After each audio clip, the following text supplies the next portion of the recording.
Ndagushuje cyane kandi nguhaye ikaze, nizere ko aho uri hose udukurikira mu bice bigiye bitandukanye bya hano mu Rwanda ndetse no hanze y'igihugu cyacu, nizere ko umeze neza. Nkwibutsa ko ikiri Better Schools TV, sheni ya YouTube, igenda igutegurira ibiganiro bigiye bitandukanye, akenshi biba byibanda ku buzima ndetse n'izindi nama zishobora kuba zagufasha mu kuba wagira ubuzima bwiza. Mu kiganiro cy'uyu munsi twahariye ubuzima, tukaba tugiye kurebera hamwe bimwe bigiye bitandukanye bishobora gutuma habaho kubabara mu nda nyuma y'imibonano mpuzabitsina.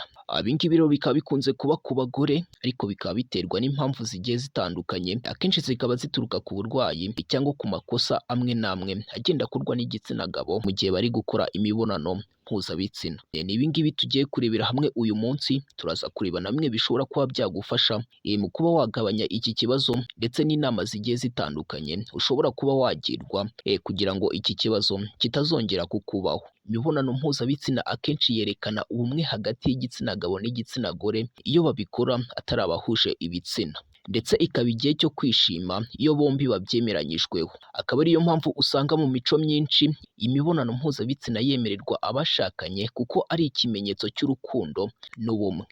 Bikaba biba byiza iyo urwo rukundo rukomejwe n'ibyishimo, ariko kuri bamwe siko bigenda kuko hari abahura n'ikibazo cyo kuribwa mu nda nyuma y'imibonano mpuzabitsina.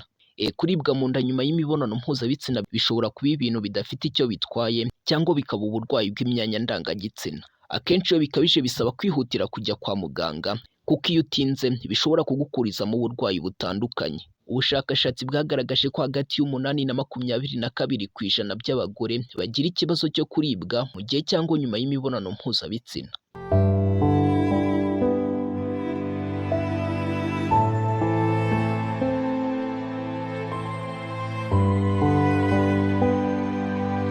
Kuribwa bishobora guterwa n'ikibazo kivuye ku mubiri, mu mutwe cyangwa byombi.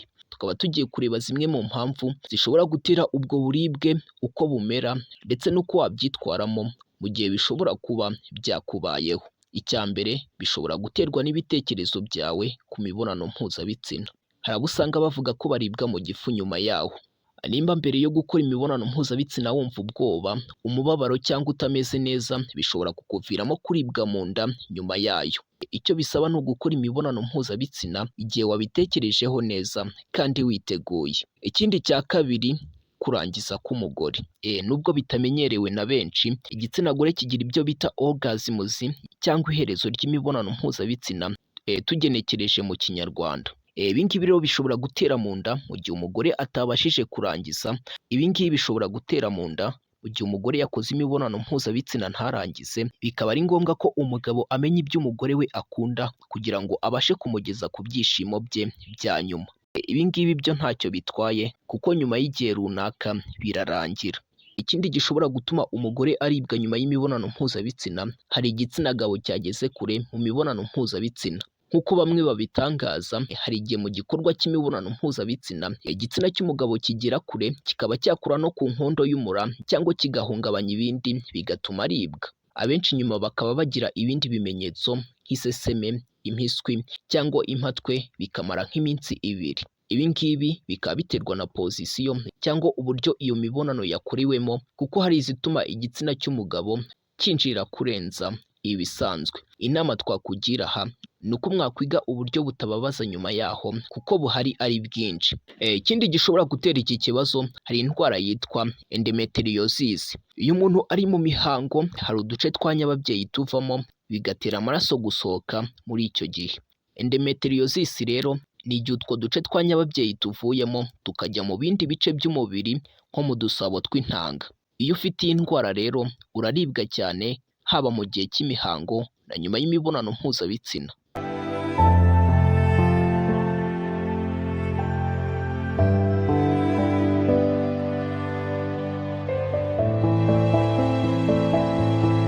Iyi ndwara ishobora gutera ubugumba n'ibindi bibazo bigiye bitandukanye. Icyo wakora nimba ibi bihe byombi bikurya cyane, wakwegera ivuriro rikwegereye ukavurwa hakiri kare. Ikindi cya gatanu, hari indwara zifata mu nda yo hasi. Izo ndwara zikaba ziterwa n'udukoko twitwa chlamydia, zishobora guhera mu gitsina cy'umugore, zikaba zazamuka zikagera mu mura n'udushumi twawo tugana mu dusabo bikabyimba. gusa ntizikunda kugira ibimenyetso byinshi bigaragara ariko zitera ubugumba. Niba uribwa mu nda nyuma y'imibonano mpuzabitsina ntibyikize nyuma y'amasaha 2 uba ugomba kugana kwa muganga bakareba ikibazo ufite. Ikindi cya gatandatu, hari ibibyimba. Hari ibibyimba byo mu mura bikunze kuboneka ku bagore benshi cyane abatinze kubyara nk'ababikira ariko n'abandi barabirwara. Ibi bibyimba rero ubusanzwe ntacyo bitwaye ariko bishobora gutuma uribwa cyangwa ukava amaraso nyuma y'imibonano mpuzabitsina.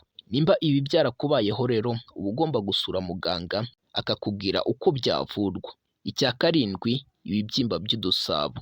Ibi byitwa ovariyo cyst mu cyongereza, ni bimwe mu bituma abenshi baribwa nyuma y'imibonano mpuzabitsina kandi bikaryana cyane. Mu busanzwe ubirwaye ntago ajya ababara ariko hari igihe bikurya cyane bikamara n'igihe.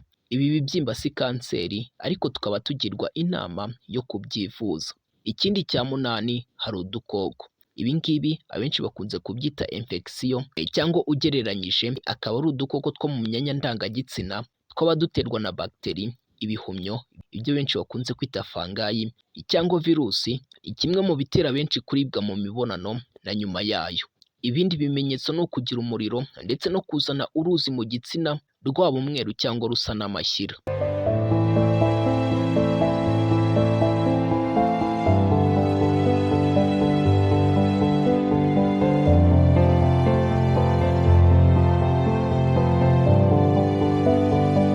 Icyo wakora rero umaze kubona ibi byose, ntiwivurisha imiti ahubwo ukaba wihutira kujya kwa muganga bakabanza bakamenya ubwoko bwa mikorobe bakabona kuguha imiti. Ikindi cya cyenda, hakaba hari ikibazo mu nzira y'inkari.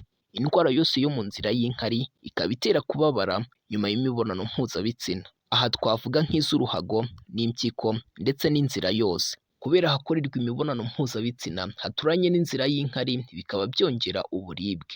Gana muganga agufashe kuko hari igihe aba ari indwara itari kumenyekana vuba kandi yangiza byinshi.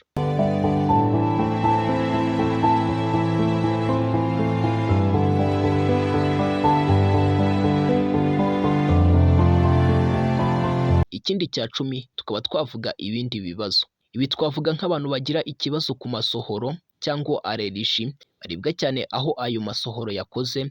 Ushobora gukora imibonano mpuzabitsina ukaribwa mu nda iyo wigeze kubagwa, nko kongerwa mu gihe cyo kubyara n'ibindi byinshi bitandukanye bitera kuribwa mu nda umaze kubonana n'umugabo. Ese nyuma y'ibi ngibi bigiye bitandukanye ni iki ushobora kuba wakora? Kuribwa gake mu nda bibaho kandi n'ibisanzwe bitewe n'impamvu twavuze haruguru nka pozisiyo. Ariko iyo bikurya cyane cyangwa bikamara igihe kinini bikurya, ujye wihutira kwivuza, wasanga ari indwara ikomeye ukaba ugize amahirwe yo kuyibona hakiri kare.